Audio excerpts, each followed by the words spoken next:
오늘 우리 유다서 말씀을 통해서 신앙이 성숙해야 합니다라는 주제로 함께 말씀을 나누고 은혜를 받으려고 합니다.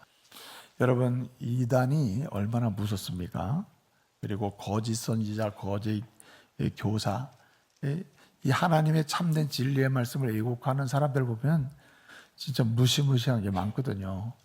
오늘 이단, 거짓 교사, 또 하나님 말씀을 왜곡하는 그런 사람들을 보면 상황이 어떻다고 했습니까? 오늘 말씀을 보게 되면요, 오늘 4절을 보게 되면 이렇게 말합니다. 그들은 하나님의 은혜를 뭘로 만들어요? 방탕한 것으로 만든다. 조롱거리가 되게 만든 거예요. 하나님의 은혜를 방탕한 것으로 만들어서 웃음거리가 만들고 가치없게 만드는, 가치없게 보이게 만든다는 거예요. 하나님의 은혜가 어떤 것입니까? 죽은 자를 살리는 거 아닙니까? 죄인을 의인으로 만드는 거 아니에요. 예? 그리고 사망에 있는 자를 영생을 누리게 하는 아주 강력한 유일한 축복이란 말이에요. 근데 그 은혜를 세상에 있는 것 중에 별거 아닌 것처럼 이렇게 방탕한 것으로 여기면서 만들어 놓는 사람들이 이단이라는 거예요. 근데 그게 더 슬픈 것은 뭐냐면, 무서운 것은 이 정도가 아니라 오늘 4절 하반절을 보게 되면 누구를 부인하게 만들어요? 예수님을 부인하는, 예수 그리스도를 부인하게 만드는 겁니다. 부인합니다. 그러니까 예수님을 부인하면 구원을 못 받아요. 예수님을 부인하면 소망이 없습니다. 예수님을 부인하면 살 길이 없단 말이에요. 저주받은 인생에서 그냥 끝나버린단 말이에요. 그런데 얼마나 무시무시한 일을 이 사람들이 하고 있습니까? 이게 이단이라는 거예요. 이게 잘못된 교리를 가르치는 불의한 자들이라는 거예요. 근데 여러분, 여기서 끝나지 않습니다. 이 사람들은 어떻습니까? 오늘 우리가 읽진 않았습니다만은 오늘 말씀을 16절을 가서 보게 되면 이 16절에서 이렇게 얘기합니다. 이 이단들, 불의한 사람들, 하나님 말씀을 믿지 못하게 하는 이 사람들을 보게 되면 뭐하게 만들어요? 원망하고 불만을 토로하고. 예? 지금까지 믿음으로 잘 살던 사람들도요, 이 이단을 만나고 이 사람들의 가르침을 받다 보면 뭐하게 만들어요? 그냥 불만스럽게 만드는 거예요. 그렇게 행복하게 살던 사람이, 아내가 말이에요, 어느 날 남편한테 불만을 터뜨려. 네? 이단에 빠지면 그냥 남편이 그냥 싫은 거예요. 그냥 막 불만족스러워 하는 거예요. 괜찮다는 남편은 나쁘게 보이는 겁니다. 네? 그런 식으로 해서 원망하게 만들고 불만을 토로하게 만든다. 심지어는요, 오늘 우리가 이제 20절 읽었잖아요. 20절 읽었는데 이 17절, 18절을 보게 되면 뭐라고 했습니까? 거기 말씀을 보게 되면 조롱하는 자라 그래서 조롱. 그냥 하나님의 영광의 복음이나 예수나 예수 믿는 사람을 조롱해요. 그냥 굉장히 비하시켜 버려요. 그러면서 또 어떻게 합니까?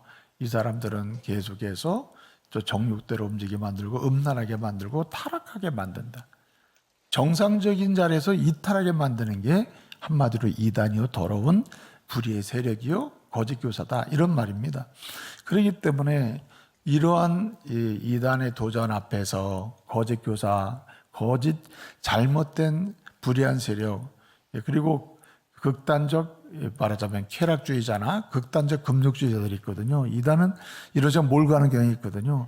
금욕주의에 빠지게 하든지 방종, 쾌락주의에 빠지게 하든지 이런 식으로 해서 타락하게 만드는데, 이러한 도전에 대해서 그리스도인은 어떻게 해야 한단 말입니까? 그냥 참고 있으면 되는 게 아니다는 거예요. 이것을 이겨내야 하는 거죠. 그냥 있으면 물든단 말이에요. 이걸 이겨내고, 그래서 방어하고 싸워 이겨서 승리의 결과를 부르는 하나님의 사람들이 돼야 한다. 그래야 받은 은혜를 누릴 뿐만 아니라 더 많은 부유한 사랑과 평강과 긍휼하심을 경험하면서 세상 속에서 해같이 빛나고, 세상 속에서 영광스러운 하나님의 자녀의 기쁨이 무엇이고 주님의 자녀의 영광스러운 신분이 어떠한지를 이렇게 증언하면서 세상을 축복할 수 있다는 말입니다. 여러분, 어떻게 하면 이게 가능하냐는 거예요. 이러한 박해에 대해서, 심지어는 지금 오늘 본문에는 이단의 공격이 무시무시하다, 이런 상황에서 어떻게 우리가 이단을 이겨낼 수가 있겠냐는 거예요. 어떻게 이렇게 음란하게 타락하게 만들거나 예수를 은근히 부인하게 하거나 은혜를 은근히 무관심하게 만들어요. 하나님의 은혜 받는 일에 관심 없게 만드는 이런 세력에 대해서 어떻게 이기며 나가면서 하나님의 은혜를 더 부유하게 경험하고 세상 속에서 승리할 수 있냐는 거예요. 방법이 뭐가 있냐는 거예요. 그런데 여러분, 더 중요한 것은 뭐냐면 오늘 22절, 23절을 보게 되면은 여러분, 우리와 같이 믿음의 형제들, 특별히 여러분 우리 믿음의 가족들 있잖아요. 우리의 가족들 중에 이렇게 뭐 아들, 딸이나 또 부모님이나 자매들 가운데, 형제들 가운데에서 이런 이단에 빠진 자가 있을 수가 있다. 실제로 일어나고 있잖아요. 저는 우리 교회에서는 안 일어난 줄 알았는데 실제로 우리 교회에서 일어났잖아요. 그리고 가까운 데 사람이 그런 일에 빠지면 이 얼마나 가슴이 아픕니까?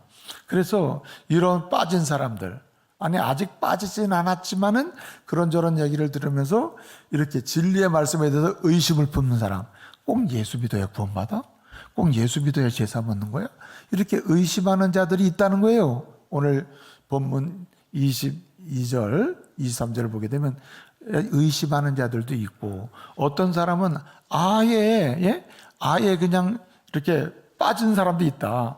그래서 이 사람을 빨리 건져내지 않으면 불의 심판을 받을 정도로 심판을 받을 상황에, 위험한 상황에 있는 사람도 있다는 거예요.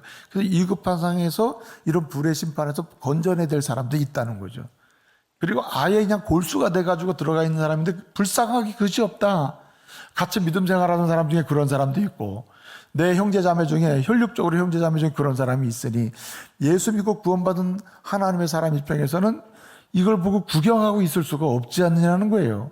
그러면 이단의 공격에 대해서 막아서 승리도 해야 되지만 빠진 사람은 어떻게 해요? 긍휼히 여겨서 이렇게 구원하는 일도 우리가 해야 되는데, 이렇게 승리하면서 이들을 구원해내면서 하는 일도 우리 시대 속에서 하려면 어떻게 해야 되냐는 거예요. 이기는 길이 뭐냐? 결국 여러분, 공격에 대해서 이기는 거나 빠진 사람을 구원하는 거나 방법은 하나예요. 그것이 무엇입니까? 오늘 21절, 22절에서 이렇게 얘기하는 거예요. 뭐라고 얘기합니까? 신앙이 성장해야 한다는 거예요. 우리의 신앙이 성장할수록, 우리의 신앙이 성숙해질수록 우리는 이단의 공격을 이겨낼 수도 있고 세상의 미혹이나 시험을 이겨낼 수도 있으며 동시에 빠진 사람을 불러낼 수도 있다. 끌어낼 수 있는 힘도 생긴다는 거예요. 그래서 오늘 유다는 말합니다. 이기는 사람, 사단마귀 공격을 이기는 사람, 분별해서 이기는 사람, 거절해서 이기는 사람, 한마디로 대적해서 이기는 사람, 승리의 계가를 부를 수 있는 사람, 그래서 하나님 주신 은혜를 누리고 더 많은 사랑과 평강과 그리고 사랑을, 긍휼하심을 누리면서 또 다른 사람에게 축복의 통로가 될 수 있는 이 사람 누구냐? 신앙이 성숙한 사람입니다. 여러분, 오늘 말씀을 통해서요, 신앙이 자라고 신앙이 성숙해지고 오늘보단 내일이, 내일보단 그 다음날이, 작년보다 올해가요, 올해보다 다음이 신앙이 쑥쑥 성숙해가고 성장하는 은혜가 있기를 말씀으로 축복합니다. 여러분, 신앙의 성숙이 곧 승리의 계가를 부를 수 있는 길이다. 신앙이 성장하는 것이 우리가 세상을 이기는 길이다. 그럼 어떻게 하면 신앙이 자랄 수 있습니까? 신앙이 자란다는 게 뭐예요? 어떻게 하면 신앙이 성숙해질 수 있습니까? 어떻게 하면 신앙이 자랄 수 있습니까? 우리의 신앙이 견고해질 수 있습니까? 오늘 21절에서 이렇게 20절에서 이렇게 이야기합니다. 뭐라고 얘기합니까? 가장 먼저 이렇게 얘기합니다. 지극히 거룩한 믿음 위에 너희를 뭐하라? 세워라. 기초가 든든해야 된다는 거예요. 기초가 든든한 기초 위에 너 인생을 세워라. 그래야 이 사람이 곧 시험이 들어도 막아낼 수 있고 흔들리지 않고 기준이 있어서 싸워 이길 수 있다는 말입니다. 분별할 수도 있다. 더러운 것과 더럽지 않은 것, 깨끗한 것과 지저분한 것, 음란한 것과 순결한 것을 분별하고 거절도 하고 대적할 수도 있다는 거예요. 뭐한 사람? 지극히 거룩한 믿음 위에 너의 인생을 세워라. 다른 믿음은 다 없어도 괜찮아요. 다른 믿음은 다 문제가 돼도 괜찮아요. 연약해도 괜찮아요. 그런데 이 믿음이 있어야 돼요. 거룩한 믿음이 있어야 돼요. 이 거룩한 믿음은 무엇이냐면은 하나님이 나와 같은 죄인을 위하여 구원하시기 위해서 예수님을 보내셨고, 예수님이 나를 위해 십자가에 죽으셨고, 나를 위하여 생명을 주시고 부활하셨고, 그를 죽으시고 부활하심을 믿는 자에게 우리 하나님은 죄를 깨끗하게 씻어주시고, 그리고 하나님의 자녀가 되게 하시고 영생을 선물로 주셔서 새 생명을 얻은 자로 살게 하신다 하는 이 믿음이 거룩한 믿음인 줄 믿으시기 바랍니다. 이 믿음만 있으면 구원받는 데 지장이 없어요. 이 믿음만 있으면 세상을 이길 수 있어요. 이 믿음만 있으면 구별도 가능하고, 이 믿음만 있으면 분별이 시작되고, 이 믿음만 있으면 거절할 걸 거절할 수 있는 용기도 생기고, 이 믿음만 있으면은 대적하여 싸울 때 확실히 싸울 수 있는 거예요. 엉뚱한 믿음으로 살아서는 안 된다는 거예요. 여러분, 또 한 가지 있습니다.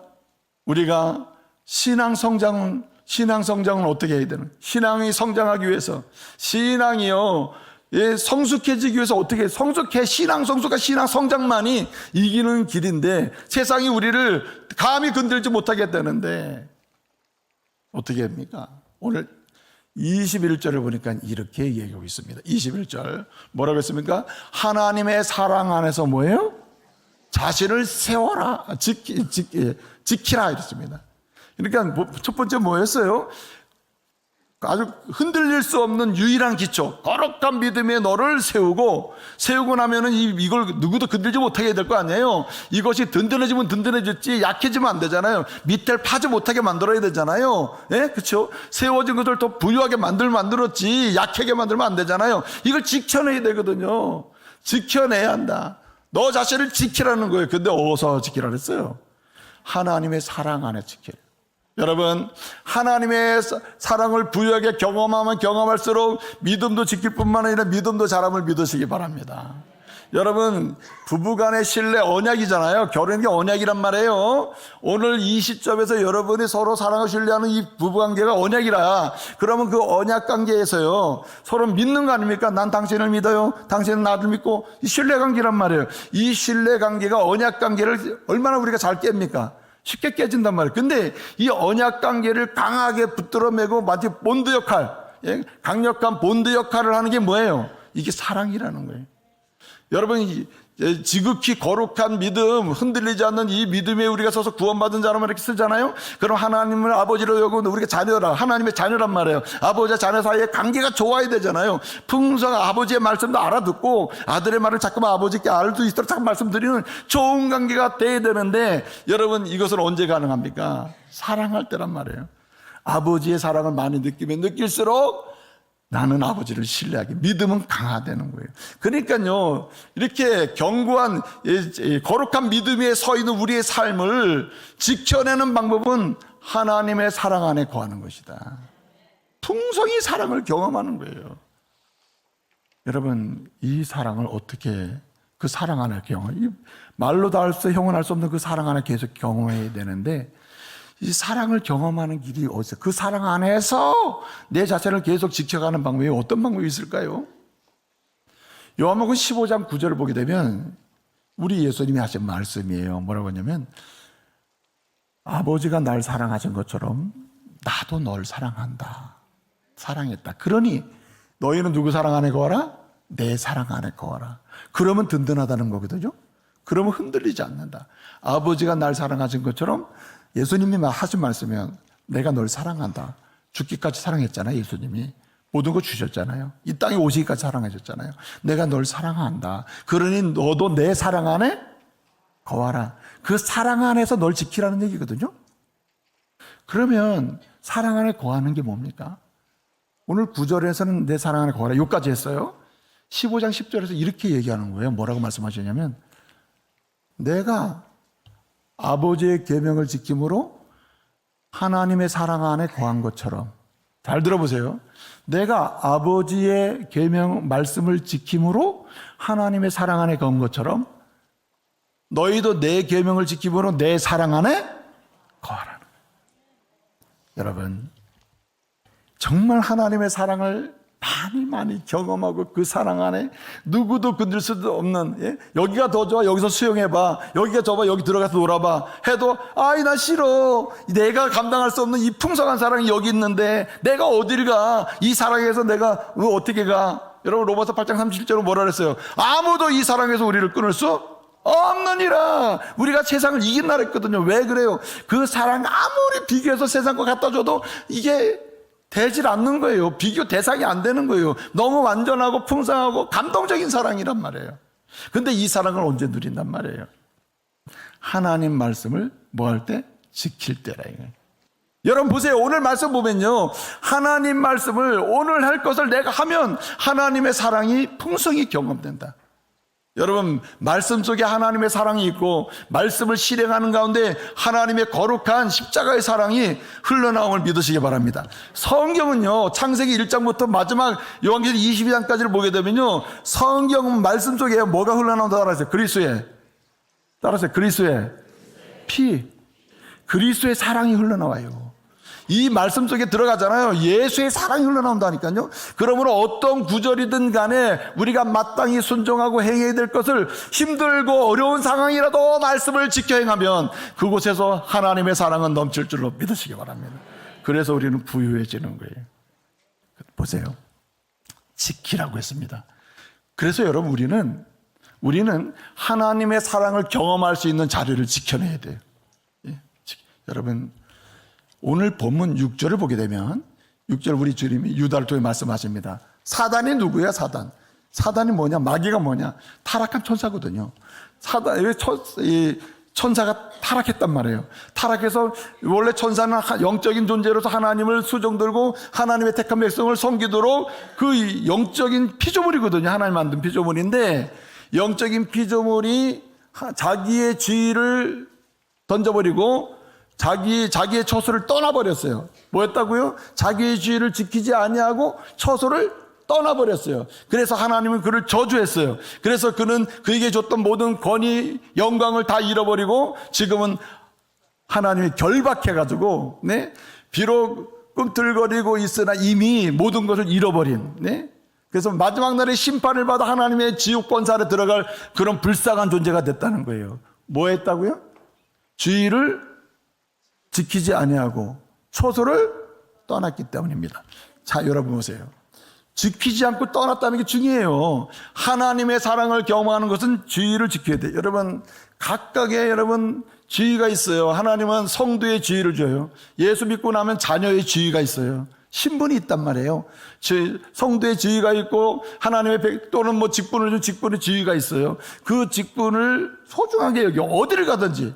여러분 보세요. 자기의 지위를 던져버리고 그리고 처소를 떠난다.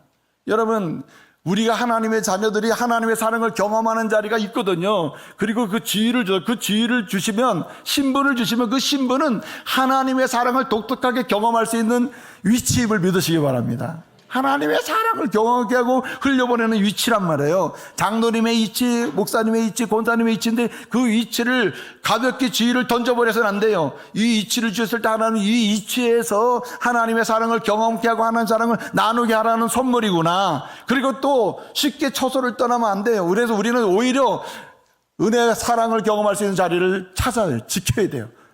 기도의 자리도 찾아서 지켜내고 말씀의 자리도 찾아서 지켜내고 말씀을 들을 수 있는 자리도 찾아서 지켜내고 그래서 하나님의 사랑을 경험할 수 있는 어떤 자리든지 찾아가지고 지켜낼 수 있는 은혜가 있길 바랍니다. 그럴 때 어떻게 돼요? 사랑의 부유함 속에 우리의 믿음은 쑥쑥 자라는 거예요. 오늘 마지막 한 가지 있는데 이 말씀이 이렇게 되어 있습니다. 오늘 21절 하반절을 보게 되면 영생에 이르도록 뭐라 했습니까? 하나님의 긍휼을 기다리라고 했습니다. 영생에 이르도록 하나님의 긍휼을 기다리라고 했어요. 영생에 이르도록 하나님의 긍휼을 기다리라. 오늘 유다는 얘기하는 거예요. 우리는 어떻게 죽어야 하는지 알기 때문에 오늘 우리가 어떻게 살아야 되는지 아니까 그대로 살아라는 얘기를 세 번째로 하는 거예요. 무슨 얘기냐면 이게 종말적인 얘기예요. 보세요. 영생에 이르도록 마지막 날 주님 재림하실 때 우리는 영생을 선물로 받을 거예요. 반드시 받습니다. 믿습니까? 영생을 선물로 받을 거예요. 주님 재림하는 날에. 그때 주님은 우리의 부족함이 많죠. 우리가 막 완벽해가지고 보세요 내가 완전하잖아요. 나 천국 들어가야지 이게 되질 않는단 말이에요. 지금 상황도 불가능해요. 사실 은혜 아니면 안 된단 말이에요. 그런데 주님의 긍휼, 주님의 은혜로, 은혜와 주님의 도우심으로 마지막 날에 우리는 하나님의 나라 영광에 들어갈 줄 믿으시기 바랍니다. 예수 이름 때문에, 그 은혜 때문에 그러는 거거든요. 그러니까 죽음도 마찬가지예요. 죽음도 임종이라는 게 있습니다. 저는 임종 많이 본다 그랬잖아요. 저는 진짜 임종을 너무너무, 근데 너무 슬프고 너무 이게 감성적으로 막 죽음을 앞에 두고 있을 때 되게 힘들어요. 그런데 어느 시점에 이 목회자에게 준 은혜인데 죽음이 영광스러운 시점으로 이렇게 받아들이게 됐어요. 그냥 진짜 믿음의 사람들의 죽음의 마지막 임종은 어떤 거냐면 이런 거예요. 어떻게 죽을 줄 아는 거예요. 아시겠어요? 믿음의 사람이 임종을 죽는 마지막 시점은 어떻게 죽어야 되는지를 안다니까요. 그 상황을 직면해버려요. 그러니까 이 말은 뭐냐면 이 사람은 평상시에도 어떻게 살아야 되는 줄 알았다는 말이에요. 그러니까 믿음의 사람들은 주님 재림 마지막 날에 주님의 긍휼로 인하여 완전한 하나님의 나라에 들어가고 은혜를 입을 것을 확신을 해요. 그걸 바라보면서 오늘을 사는 거예요. 오늘 하루를 살고 1년을 살고 한 달을 살고 사는 거예요. 그러니까 어떻게 사는 줄 아는 거예요. 내가 하나님의 긍휼하신 은혜로 하나님 나라의 영생의 은혜를 누리고 영광의 은혜에 들어갈 것이니 오늘 내가 부족해도 넘어지고 쓰러져도 남들이 볼 때 부족하고 뭐 안 될 것처럼 보여도 나는 오늘도 주님이 내 인생을 만드실 줄 믿고 오늘 하루도 시작하리라. 오늘 하루도 내가 할 일을 하리라. 내가 이 일의 결론이 어떻게 날지 모르지만 주님은 모든 것을 합력하여 선한 역사로 내 인생을 만들어 주실 거야 하고 오늘도 살고 내일도 살고 한 달도 살고 전반기도 살고 올 1년도 사시길 바랍니다. 어떻게 사는 줄을 알게 된다. 그래서 여러분 믿음의 사람은 오늘 영생에 이르도록 하나님의 긍휼을 기다리면서 오늘을 살라는 말이에요. 오늘을 어떻게 산다는 말입니까? 그래서 여러분 오늘 20절 하반절을 보게 되면 성령으로 뭐 하면서? 조차도 보면 답이 안 나와요. 성령으로 기도하면서 성령의 인도하심을 받으시오. 오늘도 성령께서 내 마음을 부드럽게 해주시고 꼭 선택해야 될 것 생각나게 하시고 꼭 가야 될 길을 생각나게 해서 제대로 좀 할 수 있도록 주님이 인도해 주세요. 기도하면서 그러면서 어떻게 해요? 우리는 오늘을 할 일을 한다는 거예요. 예? 그래서 여러분 이런 사람은 어떻습니까? 갈라디아서 5장 22절 보게 되면 이런 사람은 성령의 열매를 맺는다 그랬어요. 성령의 인도하심을 원하며 기도하면서 주여 내가 마지막 날에 주의 은혜로 천국갈 것을 믿는 사람인데 오늘도 나는 절대로 실패하는 인생이 아닙니다. 내가 남들이 볼 때는 넘어진 인생이라 난 넘어진 게 아니에요. 그러므로 나는 오늘도 성령의 인도하심 속에서 주님 내가 할 일을 오늘 할 뿐입니다 하고 진지하게 여러분 로마서 8장 12절 보면 뭐라 그랬어요? 너희는 부지런하여 게으르지 말고 열심을 품고 주를 섬기라. 주님이 원하는 대로 그냥 잘 몰라도 명료하지 않아도 오늘 할 수 있는 데까지 부지런히 열심히 품고 열심히 해라 이거예요. 그럴 때 어떻게 열매를 주님이 맺게 하신다. 성령의 열매를 맺게. 때로는 사랑의 열매도 맺게 하고 실학의 열매도 맺게. 여러분 어떻게 죽을 줄 아는 사람은 오늘 어떻게 살 줄 알기 때문에 성령으로 인도 안 받아 기도하면서 하기 때문에 비록 열매가 없는 것처럼 보여도 오늘 성실하게 산단 말이에요. 그때 어떻게 합니까? 얼굴엔 실학이 있죠. 결론이 안 나더라도 얼굴에 기쁨이 있잖아요. 할렐루야. 그래서 여러분 영적으로 성숙한 사람은 얼굴에 미소가 있어. 좌우 옆 사람 웃으면서 축복합시다. 당신의 얼굴에는 미소가 있습니다. 한 번 더 축복해서 조금 더 웃으세요. 여러분 미소가 있다. 미소가 확실히 미소가 있어요. 그래서 여러분 또 화평의 은혜도 서로 관계가 깨진 사람 관계도 맺어주고 풀어주고 좋은 관계 맺게 해주기도 하고 오래 참을 줄도 알고 자비도 베풀 줄 알고 충성할 줄도 알고 양선도 베풀고 그리고 충성도 온유도 할 줄 알고 또 절제도 할 줄 아는 그런 삶의 열매가 있다. 이런 경우에 여러분 명료하지 않아도 반드시 끝은 열매가 있게 돼 있죠. 이런 은혜가 있기를 바랍니다. 이런 사람이 한 사람이 필요한 시대가 됐어요. 이런 사람이 있으면요 빠진 사람도 언젠가 돌아오게 돼 있습니다. 이런 어머니 밑에 있잖아요. 그럼 자녀가 돌아오게 돼 있어요. 그 자리 지금 지키기만 하면 돼. 돌아오게 돼 있어요. 빠졌던 사람 의심하는 사람 다 돌아와서 나도 이제 믿음 생활 제대로 해야지 은혜 받고 산다는 거예요. 이 은혜가 있기를 말씀으로 축복합니다.